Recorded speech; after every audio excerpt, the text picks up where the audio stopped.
Olá, eu sou Borges Júnior. No programa de hoje vamos falar sobre como pessoas negras são representadas no jornalismo digital maranhense.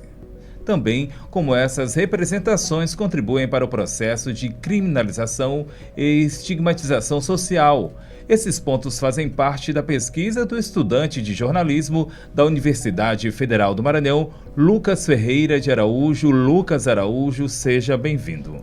Muito obrigado. Primeiramente, agradeço à Rádio Universidade pelo espaço, sobretudo o programa Rádio Ciência Entrevista, pelo acesso para estar aqui democratizando a minha pesquisa e porque precisamos também levar esse tema, para o povão. Nesse caso, o povão seria a comunidade acadêmica científica da universidade, como também a população em geral, sobretudo a população negra, para estar ciente de como nós, pessoas pretas, somos representadas na mídia e como isso contribui para não só para produção e reprodução do racismo estrutural na sociedade contemporânea. O estudo quis tocar o céu, mas terminou no chão, e a representação de pessoas negras no jornalismo digital. Lucas, para começarmos, como é que surgiu a ideia de desenvolver esse estudo? O que te motivou a investigar a criminalização de pessoas negras no jornalismo digital aqui em âmbito local? Tá. Primeiramente, foi a partir de uma minissérie, que é Olhos que Condenam, que criminalizam corpos pretos, de adolescentes pretos, mas é um filme americano, é uma série americana, e, sobretudo, no curso de comunicação, jornalismo, na cadeira de crítica de mídia, com a professora Giza, quando ela mostrou uma série de reportagens sobre olhos que condenam no Brasil. E a partir disso surgiu a ideia e eu comecei a refinar o que eu queria de fato escrever, mas sempre quis falar sobre mídia e raça.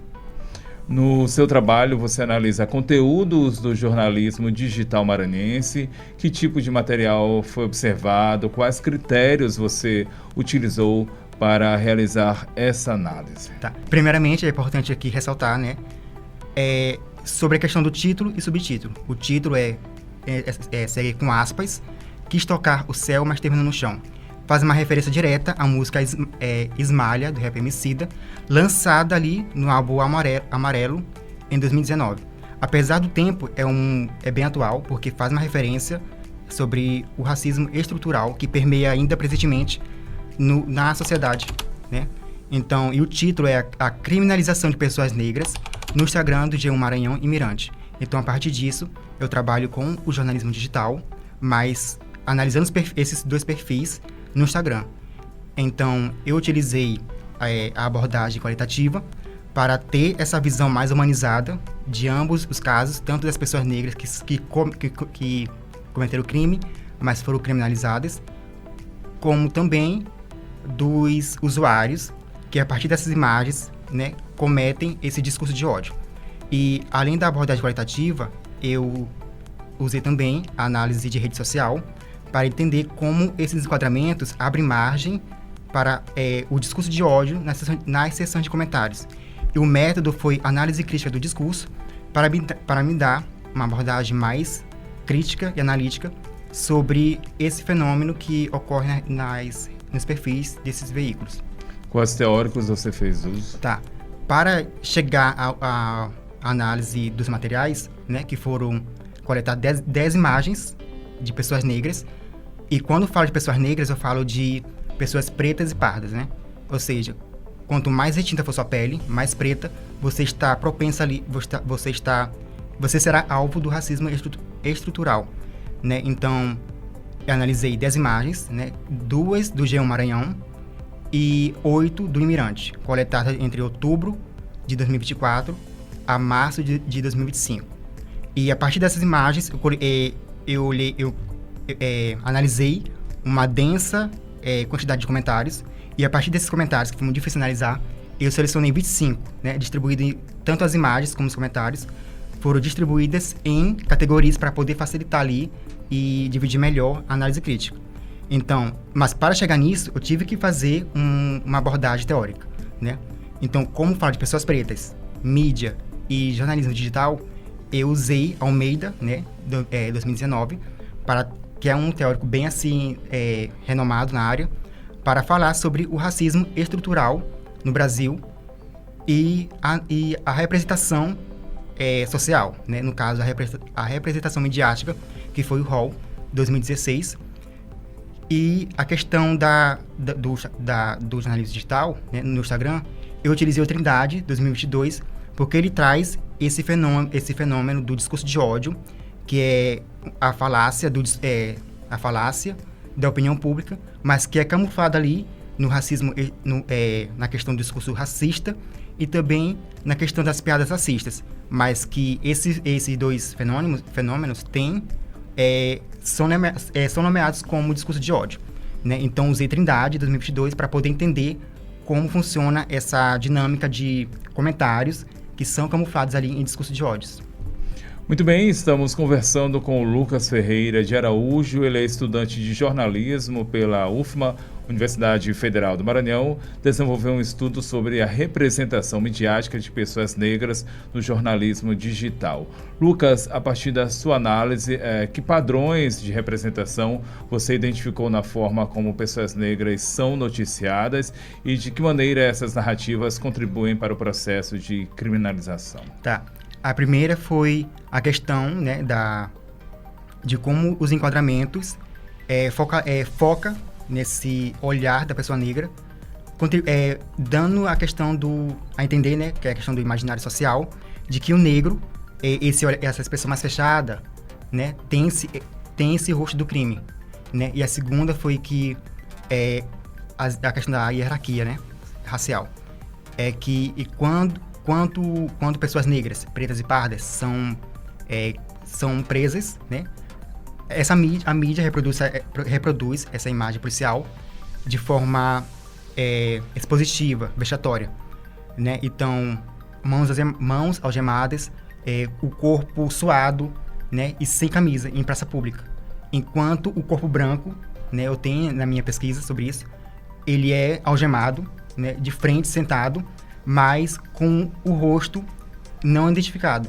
E a outra questão é quando um corpo branco é contido, ele dá o enquadramento, né, imagético, dá a entender que esse corpo branco, essa pessoa que cometeu o crime, né, essa pessoa branca, não fez aquilo, né? Tem esse olhar angelical, enquanto a pessoa preta, ela é tratada violentamente e tem essa expressão facial de violência contida sobre o chão. E a outra, que é a mais pesada de todas, eu tenho certeza que né? É a questão da desumanização do corpo negro, né? Que são pessoas negras, algemadas, contidas sobre o chão, e o cenário degradante, que contribui para o imaginário social, que é a reprodução de sentidos, né? Midiático, de que o cenário compõe a cena do crime, enquanto a pessoa negra é o criminoso. Ou seja, toda pessoa negra que tem esse mesmo fenótipo, né? Esse imaginário social dá a entender que toda pessoa negra que carrega esse fenótipo de pessoa preta é criminosa, né? Então, se é um criminoso negro deve ser tratado como animal. E essas imagens da questão da desumanização, ela nos leva ao passado, da questão de como o negro escravizado era tratado publicamente e como castigo, né? Para restaurar essa ordem moral social, que também é uma falácia. Mas também a questão da atividade do campo, doméstico do campo. Quando, por exemplo, uma pessoa vai fazer o abate de uma ave, né, de uma galinha, ou então quando vai matar um porco, esse porco tem que ser amarrado pelas patas e contido sobre o chão violentamente, para poder sofrer o abate. Então, essas imagens dá a entender, constrói esse imaginário social, essa reprodução de sentidos. Sobre o corpo negro é tratado como um objeto. Logo, se é um criminoso negro, deve ser tratado como um objeto, e esse objeto seria a questão de animalização desse corpo. Você falou que ouviu algumas pessoas para a produção, para o desenvolvimento dessa pesquisa, desse estudo. Dentre essas pessoas, chegou a ouvir diretores, câmeras? Não, mas a questão que eu entendi, a questão que eu recebi uma colaboração, né, da minha banca, a professora Jane, uma querida inclusive, falou que há um déficit de fotojornalistas nesses veículos. Então, não são produzidos propriamente pelos veículos, mas sim repassados para eles. Ou seja, a questão as assessorias que mandam. Sim, policial, né? Tira essas fotos e manda. Mas isso é um crime grave, porque tem uma lei de abuso de autoridade que proíbe a exposição vexatória de pessoas acusadas de crime e a cobertura midiática de modo sensacionalista, né? Então, mas assim, por mais que esses veículos não produzam as imagens, eles estão reproduzindo as imagens. E quando reproduzem, estão violando a lei de abuso de autoridade. Porque se a lei fala que não pode expor vexatoriamente, esses veículos estão expondo vexatoriamente pessoas pretas. Mas enquanto pessoas brancas têm sua identidade, em grande parte, preservada pela lei de abuso de autoridade. Ou seja, o corpo branco tem esse passe livre, enquanto o corpo negro não. E também um outro ponto muito importante, que é a questão da ética do jornalismo brasileiro, né? Que fala que todo veículo de comunicação deve respeitar os direitos humanos e essa preservação da identidade, não importa quem for, mas tem que preservar. E isso, eles violam tanto a lei de abuso de autoridade, como o Código de Ética dos Jornalistas Brasileiros. E em relação aos impactos, tanto para a população negra quanto para a sociedade como um todo, como é que você responde a essa situação? Tá, esse enquadramento, primeiramente, na minha opinião, né, esse modo de enquadramento visual causava o apagamento da população negra, mas isso é um ponto muito avançado para falar apagamento. No caso, é a questão da estigmatização. Quando trata uma pessoa negra acusada de crime desse modo que eles representam nos perfis do Instagram, eu quero dizer que eu quero insinuar, né? Que eu, na verdade, nem insinuar. É construir o imaginário social, essa produção de sentido de que toda pessoa negra é criminosa. E se eu falo que uma pessoa negra é criminosa pelo fato de carregar esse fenótipo, eu não falo apenas dessa pessoa negra, mas eu falo de toda uma negritude, porque não há só uma pessoa negra, uma pessoa preta, né? Há uma negritude. Então, se eu falo que uma pessoa preta é criminosa porque carrega esse fenótipo, então eu falo que toda uma negritude está fadada a ser criminosa. E outra coisa, os comentários, né? Tem a questão dos comentários, e nos comentários identifiquei estratégias discursivas, né? Porque os comentários são discursos, mas além dos comentários textuais, que são palavras, eu identifiquei emojis que somados aos comentários, constrói ali esse discurso essa questão do estereótipo, né? E esses estereótipos, segundo os teóricos que usei, fixo nessa pessoa negra a ideia de lugar comum. Ou seja, se eu uso um emoji de demônio nos comentários, eu quero insinuar que essa pessoa negra é um demônio. Ou seja, que toda pessoa negra que tem essa imaginação maldosa, né? De que sempre quer cometer um crime. Então, quando uso esse emoji para estereotipar a pessoa negra, eu fixo nessa pessoa negra a ideia de lugar comum. Então, ou seja, se eu sou negro, então eu sou um criminoso. E se eu sou negro, então eu estou fadado a ser uma pessoa vagabunda. Então, por isso eu vou sofrer esses impactos do racismo estrutural. Como é que esse estudo ele dialoga com a formação em jornalismo?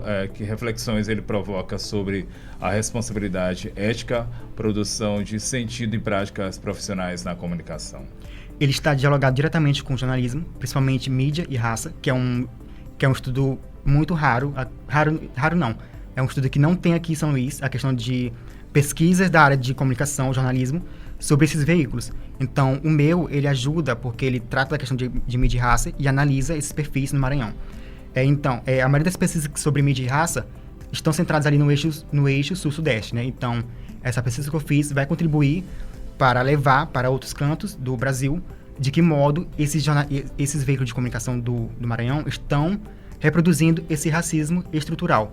E está ligado diretamente com o Código de Ética, porque eles não estão seguindo o Código de Ética, nem mesmo os princípios editoriais da Rede Globo, que compõem ali o Grupo Globo, né? Porque o G1 Maranhão, ele pertence à Globo e tem uma redação local, que fica na TV Mirante. E já no caso, o G1, ele pertence ali, está agregado no site nacional, que é do G1, do portal G1. E o portal G1, nesse portal G1, tem cada G1 da redação local. E o Imirante, ele já é um veículo nacional, já é um veículo regional, que pertence também à TV Mirante. Ou seja, ambos são da Globo, porque a TV Mirante pertence à TV Globo, à Rede Globo. Então, eles não seguem os princípios editoriais, né? a partir do momento que cometem esse racismo de forma embutida, mas que são racismo estrutural. E isso impacta porque revela de que modo esse jornalismo está reproduzindo esse racismo nas próprias narrativas, no modo de enquadrar e no modo como essas imagens abrem margens para os comentários, e de como esses comentários não são ali impedidos de propagarem nas publicações. Muito bem, recebemos Lucas Ferreira de Araújo, estudante de jornalismo da UFMA, Universidade Federal do Maranhão. Ele falou sobre o estudo Quis Tocar o Céu, mas terminou no chão, e a representação de pessoas negras no jornalismo digital. Lucas, muito obrigado pela sua participação aqui com a gente, seus esclarecimentos. Eu que agradeço pela oportunidade. Até o próximo programa.